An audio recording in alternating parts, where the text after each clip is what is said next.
Hi guys, welcome back to the channel. I'm Office Blow Daz. Aidan. I'm Gaynor. Alright, before we start, Aidan, do you want to tell everyone about our Patreon? Yeah, if you go down to the link in the description below to our Patreon channel, you can subscribe for only $3 a month. You've got Modern Family, It's Always Sunny in Philadelphia. You've got Seinfeld on there now, quizzes and stuff like that, so check it out. Yeah, full watch-alongs, full episode watch-alongs. Yeah, I thought I was subject to terms and conditions. Yeah. Subject status. Batteries not included. Yeah. Anyway, a bit of a Great British Pub Culture explained. Yeah, a few people have said they want to know more about our culture and... That's one of the things, if anyone knows about British pub culture on this panel here, it's me. Yeah. Yeah, you probably I find myself to be a bit of a connoisseur on Great British pub culture. Years ago, there was a pub on every corner. Yeah, and it was the norm for your parents to go to the pub every Sunday afternoon or Saturday night, Friday night. I've worked in pubs, I've drank in many of them. I've frequented many a pub, and I still do frequent pubs, and it's one of my best pastimes of going in the pub. And it's you can always spot a good one from the outside. I always say it's there's not many deceptive ones where you think, oh, that looks good, and you get in and it's shit. It's more like, that looks shit, I'm not going in there. The good ones are the ones where they've made an effort outside and put like the flour in baskets or make it look like a tradition. I like a traditional pub. Yeah, I do as well. We go in bars. Sometimes we go in bars and restaurants, so like cafe bars, and it's not the same. It's more continental European. That I like the true traditional English pub. It's the norm as well on a Sunday to take the whole family in the pub. It's not just adults. Yeah, correct. So. Anyway, the Great British Pub Culture explained. One of the great things about England is pubs. My whole love of journalism and debating came from just observing people in the pub. The Great British Pub has been the backdrop for debate, conflict, and even love. A place open for all, from geezers to hipsters to ladies' nights out. You all mix together as one, and that's how it should be. It is the backbone of British culture. Go to the Winchester, have a nice cold pint, and wait for all this to blow over. So today we're going to explore this fascinating culture. We're going to go through its history, its controversies, and whether it's going to survive in the future. This is the story of the Great British Pub.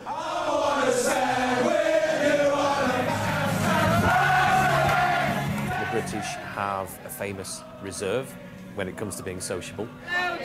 And everything about the pub is micro-engineered to break down those social barriers and to enable people to talk to each other. Pub is short for public house, with its origins dating as far back as 43 AD to 410 AD, and it came from the Romans as they occupied Britain. However, pubs as we know them today would really become popular in the Victorian era. They were communal meeting points that typically the working class could go to and enjoy themselves. Pubs fall into a few different categories, and they have changed a lot over the years, but let's start with three basic ones. Firstly, you have the traditional pub. These are often housed in like historic British buildings. Typically there'll be laws and regulations over how you can change the building's exterior as a way to preserve the culture. So this means there's very low ceilings and very low doorways, because apparently people were smaller back then. A lot of the interior is made out of wood, there's wooden beams everywhere. There's usually an open fireplace, and it's designed to feel like a nice, homely, cozy living room. When it comes to drinks, they'll serve a range of beers, ales, ciders, and they might even offer traditional pub food, which we would call pub grub. Now let's move on to the next pub, and that is the country pub. And every country village needs a country pub. Now, as the name suggests, a country pub is far out in the sticks, way away from what they would refer to as city folk. Why this is different from a traditional pub is that traditional pubs can exist in very urban areas.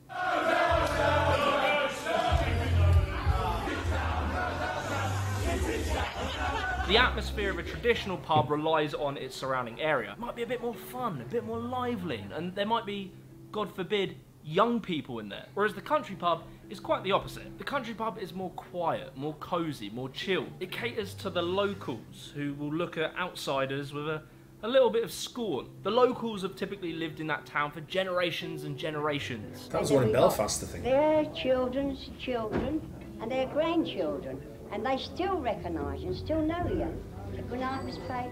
Good night, Sam. Good night, John. Good night, Teddy. And then lastly, we can throw in brewery taps. A brewery tap is a pub that's attached to a brewery. They brew a beer on site and they sell it there. And these pubs tend to look a bit more industrial and are more used as a marketing tool for that beer. But for now, let's get a feel of what it's like to step foot into a traditional pub. Before we go any further with this video, I want to give a massive shout out to HelloFresh for sponsoring. HelloFresh is a recipe box that they send directly to different calories. What I went for. Sunflower seed, all the different 60%. So either use. Anyway, back to the video. Well, here we go. Alright, so picture this. It's a Wednesday, you finish work, it was a bit stressful, and so what do? You of course venture down to the pub. Which pub will it be today? Will it be the famous Cock, the Red Lion, the Horse's mouth? And so you approach the front door of the pub and you push open the door to be greeted by another door for some reason. There's always instantly you hear Mickey and the boys sat in their usual spot, shouting about some political thing that they read in the Sun. Listen here, boys, you know what I'd do if I was in charge, if I was Prime Minister? Yeah, what's that there, Mickey? Get the whole lot of them, take them outside and I'd shoot them. Yeah, that's about right, Mickey. In the corner of Mickey's eye, he sees you as you walk in. The whole table's attention turns. Here comes trouble. You exchange niceties for a couple of seconds and then Mickey, he'll escort you to the bar to go get a drink. These particular gentlemen are who you would refer to as the geezers. Yeah, you trying to wind me up? I ain't trying to wind anyone up. I'm fucking serious. Yeah. These are working class lads. They could be anywhere from the age of like 25 to 55 really. Might be a plumber, a sparky, a carpet fitter, you know, proper man's jobs. They're not going to be in the HR department working in diversity and inclusion. Now what's very interesting about the geezer is that the geezer exists within all British men. No matter how middle class you are, whether you shop at M&S or Waitrose, the infectious charisma and energy of the geezer will undoubtedly rub off on you at some point in the night. Who's that? Well, this is... what's your name? Steve. Steve. He'll be joining us. Why? Usually around sort of beer 6, maybe 7. You'll leave your table, you head to the toilet, you might wobble there because you're getting a little bit intoxicated. And as you go for a piss, the door will bang wide open, Mickey walks right in, stands next to you, and he turns to you and he says, "You watched the game last night, mate?" To which you'll panic because last night you're at yoga and you need to now come up with a cover story. And so you will reply, "Nah, not me, mate. Mrs. was having none of it. You know how it is, mate." But this brings us on to our next pub goer, middle class Michael. What a nice pub. Yes, it's a lovely pub. Now, middle class Michael, he probably works in IT or marketing or something like that, an office job. He's come from work, so he's wearing his nice smart shirt, but he's, you know, he's undone a button, he's letting loose. He'll be somewhere in his late 20s to 30s. He probably lives in central London or some kind of city. But Michael, too, is welcome into the pub. In fact, all of his friends are welcome to come in and speak at an appropriate volume. Until about his 5th Copperberg, where he starts to find this feeling, this foreign feeling, which is called self-confidence. And he'll start speaking louder and louder until they're throwing up in the toilet. Next up, you have the old boys, aka the locals. These are men from the age of 60 to about really any day prior to their death. They're drinking proper drinks, you know, they're drinking stout, Guinness. They all, of course, dress like farmers. They love Jeremy Clarkson. Just go back into that pub. Just go back to that pub there. Remember we went to Belfast and it was like them had them little booths with the door on that locked? Yeah. That's what that looks like. Looks like that same pub in Belfast. They have them in London, yeah, they have like pub, they're like little cubbies that you sign. Really? First time, I've never seen them before. Yeah, we went to, I've been loads in London. Never seen them in London. When I went to London, we went in one and you did? Yeah, they had little...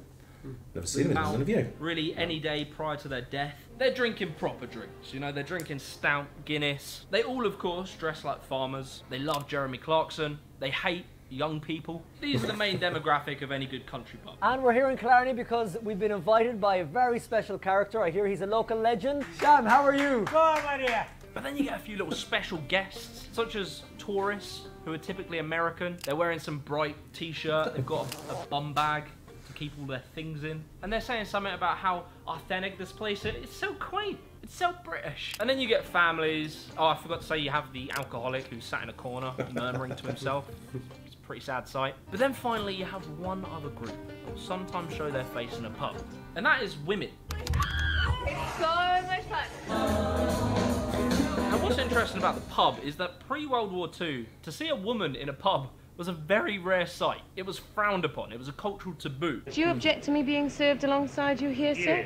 I think for myself that the place for women is the saloon bar or the lounge. Why? It was kind of like that so that husbands and wives could be away from each other, so that men could do men things, say naughty words. But nowadays you get what is called a ladies' night. Now this is the one night that ladies have decided they're going to go to the pub. They've spent 3 months over WhatsApp, organising, arguing, falling out over this night. It's a big night for them. It could be a hen do, a birthday. And they will arrive at the pub dressed in their skin-tight dresses, drinking gin and tonic, holding their purse. They're loud, they're passionate, they're dramatic. You'll have one in the corner crying her eyes out. She's staring at her phone, texting away furiously. Another being kicked out by the bouncers as she vomits over herself.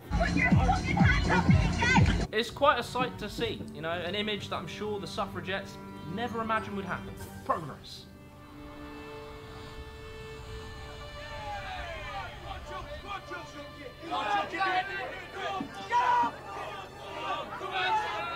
And so what I'm hoping that you understand is that the pub is really a place for everyone. You see what it says in the background there? He has nailed it though. Mother's Day, treat your mum, and it's got all that.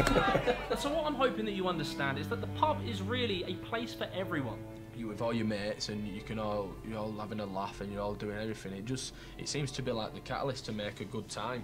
However, over the years, things have changed a lot.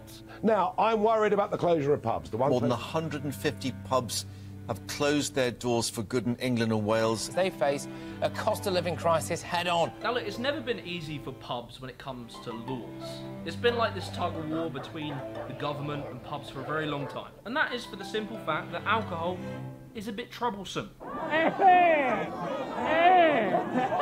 In 1552, the Ale House Act was passed, where pubs would be required a licence from a local authority in order to be able to sell beer. In 1830, the Beer House Act came along. New laws would pop up, like a legal drinking age. Also, opening hours were pretty tight. But by 1960s, the laws were relaxed somewhat. So from here to about the 2000s, things were flourishing. Having a simple bevy with the boys had evolved. Now you could walk into a pub and there might be things like pool tables, dartboards.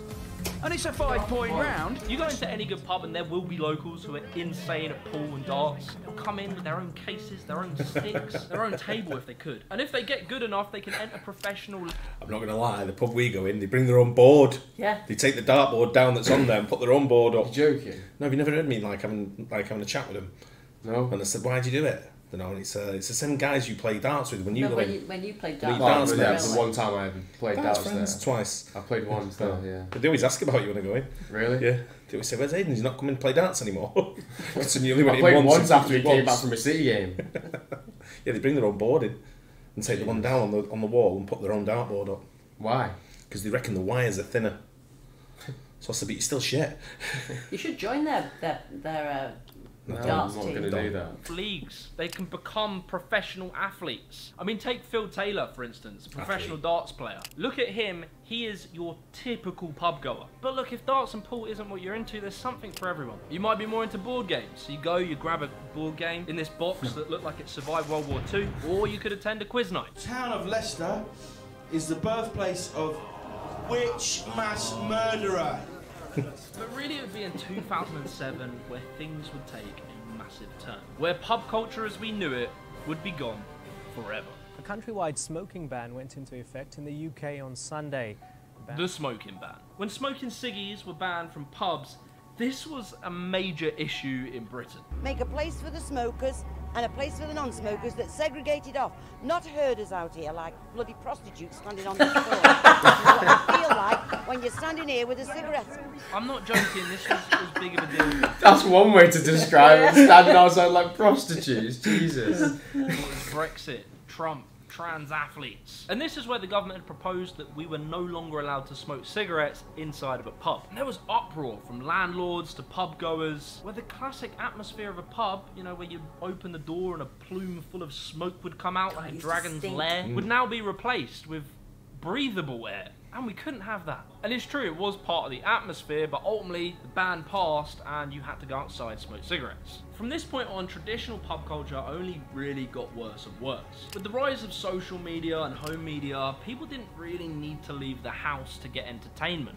On top of this, the younger generation were, God forbid, drinking less. And there's been a constant decline in pubs throughout England since 2000. Yes, boys, how you doing? Are you alright? Yeah. On top of this, alcohol is easier and cheaper to get a hold of from supermarkets. We, as society, have a greater variety of things to do. You don't just have to sit in a pub. You could go get a coffee. You could go for a meal. And so as pubs become less popular and the cost of living goes up, there has been a major decline in pub culture across Britain. But look, it's not all bad news. There is a light at the end of the tunnel, and that light is Wetherspoons. Today I want to talk about one of the great British institutions, Wetherspoons. Now, Wetherspoons isn't a traditional pub. It's kind of this pub-bar hybrid. It's like a super chain that exists all across Britain, where it takes our favourite elements of traditional pubs, the way they look, the way they feel, combine that with incredibly cheap beer and food, and it attracts a more wider demographic of young people and older people. And I think at this point it's pretty safe to say that Wetherspoons, or Spoons as we abbreviate it to, has kind of become a British institution in and of itself. It's the start of every good night out. It's the place we love to hate, but inside we all have a soft spot for it. It's still got all of the fights, all of the political debates. The owner, Tim Martin, literally did a Brexit tour around Spoons. And it's even got love. Personally, I think as a society, tradition is really important. It's what makes culture so unique and fascinating. It makes people want to come and experience them. So next time you're at your local boozer, grab yourself a pint, take a sip and look around for a second. And appreciate everything that's gone in to the Great British Pub. If you enjoyed this video, be sure to leave a like, subscribe to the channel. I like that channel. Yeah, good channel. But that was pretty nailed it, didn't he? Yeah. It was more of a southern perspective, I would say. Yeah. From a lot of the descriptions, but you can translate it to the north as well. Yeah. It works pretty. So we don't use the word geezer up here. That's definitely a southern phrase. Yeah. But it was he had it pretty much nailed down there, didn't he? Yeah. And they are closing at a rapid rate. It is true. A lot of young people are stopping drinking as well, really, aren't they? But you know the funny thing is, though, I went to the pub yesterday or the day before, and it was packed with young people. In like what I would classify normally the pub we go in is kind of like more of like a local sort of like middle-aged sort of pub, isn't it? Yeah. But there was loads of young kids in there. But did you notice they weren't drinking? I didn't. Yeah. Didn't notice. Yeah. You know, there was sat near us, but I didn't notice. Yeah, there were quite a few of them weren't drinking. There was loads of them, yeah. But I noticed they weren't getting up as much as what we were. Yeah. Sort of thing. But yeah, I do like the pub though. It's a great British tradition still. Yeah. To have the traditional pub, and if you do come to England, the Railway. Is the pub to go to without a doubt. There's probably about like 700 No, railways. the one in Hale. You got to go to the Railway in Hale. That's the best pub to go to, and you'll be well looked after. Yeah, no you doubt. will. Hope you guys enjoyed it. Don't forget to like and subscribe. We'll catch you on the next one. Cheers. Bye.